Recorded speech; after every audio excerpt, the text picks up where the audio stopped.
The winter of 1949 settled over the Dakotas like a held breath. Across the northern plains, the land lay dormant beneath layers of crusted snow.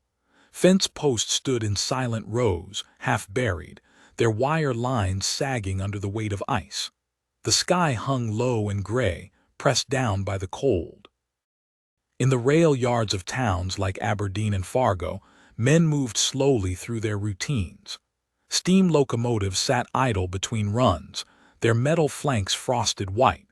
The air carried the smell of coal smoke and diesel fuel.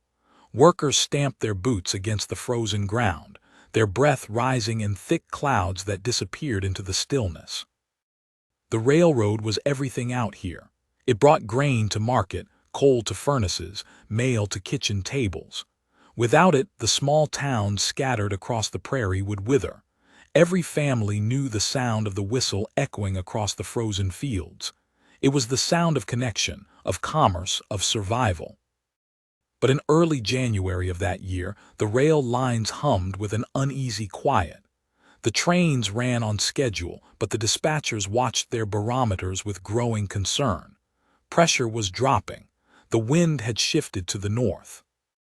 In those days, weather forecasting was a matter of instinct as much as science. The U.S. Weather Bureau tracked pressure systems with scattered observation stations, but the reports arrived by telegraph, often hours old. There were no satellites, no Doppler radar, no computer models.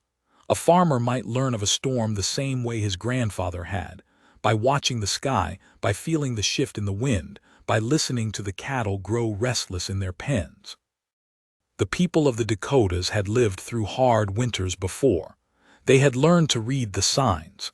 And in the first week of January 1949, the signs were turning ominous. High above the Canadian border, a vast low-pressure system began to organize itself. Cold Arctic air poured southward, colliding with what little warmth remained over the northern plains. The barometric pressure continued to fall. On January 2nd, the temperature in Bismarck stood at 18 degrees. By the evening of January 3rd, it had dropped to 0. By dawn on the 4th, it was 16 below. The wind arrived first. It came out of the northwest, steady and bitter, carrying fine particles of snow that stung exposed skin like ground glass. The sky turned from gray to a dense, colorless white. Visibility began to shrink. In the farm towns, the older residents stepped outside and stood for a moment, facing into the wind. They had felt this before. They knew what it meant. Some began filling bathtubs with water. Others stacked wood by their doors. A few drove into town to stock up on kerosene and flour. The telegraph offices began receiving advisories. Heavy snow expected, high winds, extreme cold. The messages were terse, clinical. They did not convey the texture of what was coming. That texture could already be felt in the air. The snow that had been falling lightly for hours began to thicken. The wind rose from a steady blow to a howl. The light took on a strange, flat quality, as if the sun had been erased. By midday on January 4th, the blizzard was fully formed. It stretched across hundreds of miles, a churning wall of wind and snow that moved slowly southward, devouring the landscape as it came. The temperature continued to drop. The wind continued to rise. And across the Dakotas, the rail lines, those iron arteries that kept the region alive, stood directly in its path. The whiteout began in the north and swept downward like a curtain being drawn. One moment, a locomotive engineer could see the track ahead for 100 yards. The next, he could barely see the front of his own engine. The world contracted to a radius of 10 feet, then 5, then nothing but swirling white. Trains that had been running their routes ground to a halt. The snow came horizontally, driven by winds that reached 60 miles per hour. It found every gap, every seam, every mechanism. Rail switches, those critical junctions that guided trains from one track to another, froze solid under layers of ice. Men with shovels and torches tried to clear them, but the snow filled the spaces faster than they could work. In the rail yards, the lanterns burned dimly through the storm. Their light reflected off the snow in strange, shifting patterns. Workers shouted to each other across distances of only a few feet, their voices swallowed by the wind. The telegraph lines began to fail. The poles, already burdened with ice, swayed and cracked under the force of the gale. One by one, the connections went silent. Towns lost contact with the outside world. The snow drifted with a peculiar violence. It did not simply pile up, it sculpted itself into massive walls that rose higher than a man's head.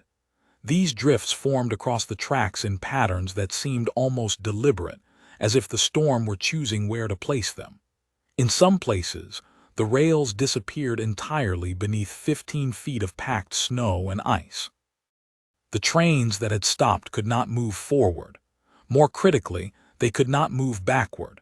They were locked in place, their wheels frozen to the rails, their engines struggling to generate enough steam to keep from being buried alive. Crews made the decision to stay with their trains. Some locomotives carried enough coal to keep the boilers running for days. The engineers and firemen huddled in the cabs, feeding the fires, watching the snow pile higher against the windows. Outside, the world had vanished. The storm did not rage and then pass. It settled in. For 2 days, then 3, the wind howled without pause. The temperature dropped to 30 below, then 40. The snow continued to fall, hour after hour, until time itself seemed to blur into a single, endless moment of cold and white and wind. By the morning of January 6th, the Dakota rail system was paralyzed. More than 100 trains sat stranded along the lines. Some were passenger trains, their coaches filled with weary travelers who burned newspapers to stay warm. Others were freight trains, loaded with grain and livestock, the animals lowing in the cold darkness of their cars. Still others were work trains, carrying the crews who had been sent out to clear the tracks before the storm overwhelmed them. The snow had not just covered the rails, it had fused itself to them.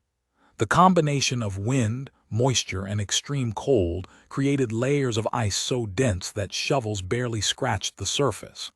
Men worked in shifts, chipping away at the frozen mass, but within minutes their progress vanished under fresh drifts.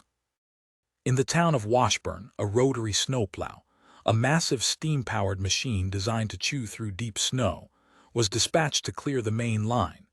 It made it less than a mile before the snow clogged its blades and the engine overheated. The crew abandoned it and walked back to town through the storm, following the rails by feel, moving in single file with ropes tied between them. Supplies stopped moving. Coal shipments froze in place. Milk trains never reached their destinations. In the isolated towns, stores began to ration what they had. Families stretched their pantries, burning furniture when the firewood ran low. The locomotives themselves became monuments to the storm.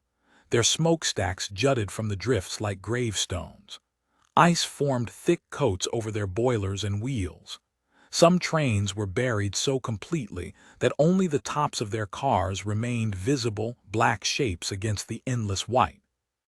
Radio stations, when they could broadcast, repeated the same message: stay inside, do not travel, wait for conditions to improve. But conditions did not improve. The wind continued. The snow continued. The cold deepened. Railroad executives in distant cities studied maps and tried to route trains around the affected areas. But the affected areas were everywhere. The entire northern tier of the rail system had simply stopped. Thousands of miles of track lay beneath the snow, useless and silent. On the 7th day, the wind finally began to ease. The snow, which had fallen almost continuously for nearly a week, tapered off to scattered flurries. The clouds lifted slightly, allowing a pale, cold light to filter through. The temperature remained brutal, but the storm itself was spent. What it left behind was a landscape transformed. The first thing was the silence. After days of howling wind, the stillness felt almost unnatural. Men stepped outside and stood listening, as if expecting the storm to resume. But the air was calm. The sky, though still overcast, had begun to show hints of blue along the eastern horizon. The snow stretched in every direction, unbroken and untouched. In the low morning light it glowed faintly pink and gold. The drifts had sculpted themselves into smooth, wind-carved shapes, some as delicate as wedding cakes, others as hard and sharp as stone. The rail yards were unrecognizable. The tracks had vanished. Boxcars sat half-buried, their sides crusted with ice. Telegraph poles leaned at strange angles or lay collapsed, their wires trailing across the snow like dark threads. At the edge of town, a locomotive stood frozen in place, its smokestack encased in a thick column of ice. Icicles hung from its couplings and handrails, some as long as a man's arm. The snow had drifted against one side of the engine to a height of 20 feet, forming a smooth ramp that reached nearly to the top of the boiler. Slowly, the work of recovery began. Crews assembled with shovels, axes, and blowtorches. They moved cautiously, testing the depth of the drifts before stepping. In some places, the snow had packed so tightly that it could support a man's weight. In others, it gave way suddenly, swallowing a person to the chest. The rotary plows were brought back out, this time with reinforced blades and additional crews standing by with tools. They worked in sections, cutting narrow channels through the drifts, their engines laboring under the strain.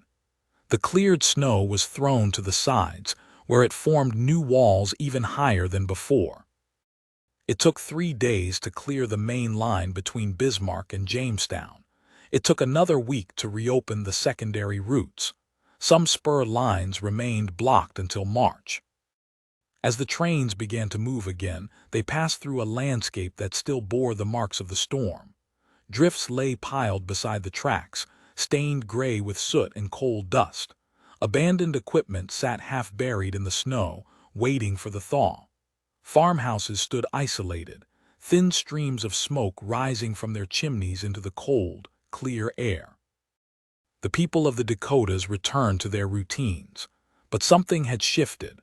The storm had reminded them of their place in the world, a place where nature still held absolute power, where a week of wind and snow could bring an entire system to its knees. The blizzard of January 1949 became a marker in time for the people who lived through it.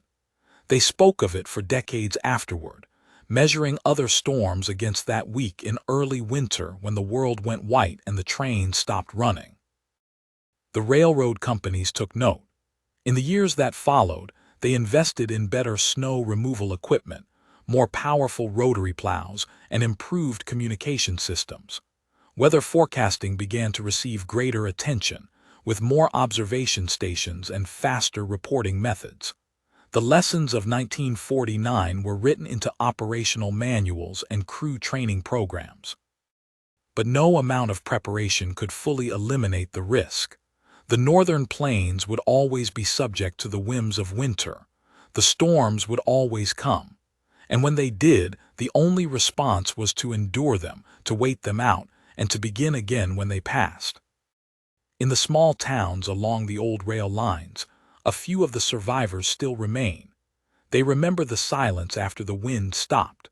They remember the way the snow glittered in the morning sun, beautiful and merciless. They remember the sound of the first train whistle echoing across the frozen fields, signaling that the world had begun to move again. The tracks are still there, running across the prairie in long, straight lines. The trains still pass, carrying freight through the seasons. But on certain winter nights, when the wind picks up and the snow begins to fall, the older residents pause for a moment and listen. They remember what it was like when the Dakota rail lines froze solid, when the lifeline of the plains was buried beneath the storm, and when the only thing to do was wait for the morning after. The storm is gone, the memory remains, and the rails run on.